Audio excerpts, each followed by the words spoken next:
जीवन ज्याला मानवी मूल्य समजतात त्या माणसाला जीवन जगणं असह्य झालंय अशी परिस्थिती आपल्या देशात आहे। आणि दुर्दैवानं काही शिकलेले आणि ज्यांना परिस्थितीची जाण नाही अशी लोक तडफडताना जेव्हा दिसतात, मुरगाळलेली दिसतात, त्या लोकांसाठी काहीतरी करणं आपलं कर्तव्य आहे।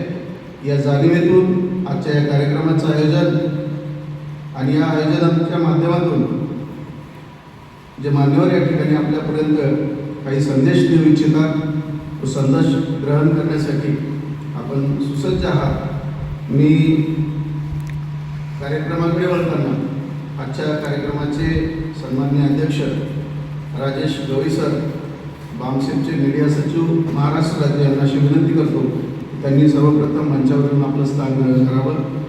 त्यांच्यासोबत आजच्या या प्रथम सत्राचे उद्घाटक वकील संघाचे अध्यक्ष सन्माननीय ॲडव्होकेट यशवंत शेख साहेब यांनाही विनंती करतो त्यांनीही आपलं स्थान भूषवावं। त्यांच्यासोबत जे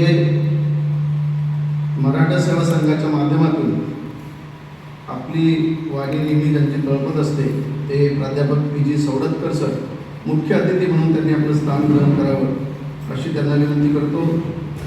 मूलनिवासी चिंतक असलेले, सतत धडपडत असलेलं व्यक्तिमत्व, बुलढाण्यावरून विशेष कार्यक्रमासाठी आलेले आमचे मित्र सन्माननीय प्रशांत भाऊ सोनोने यांनाही विनंती करतो की त्यांनी मंचावर स्थानापन्न व्हावं। भारतीय मानवाधिकार संघटनेचे सन्माननीय अध्यक्ष, जिल्हाध्यक्ष प्रशांतजी डोंगरदिवे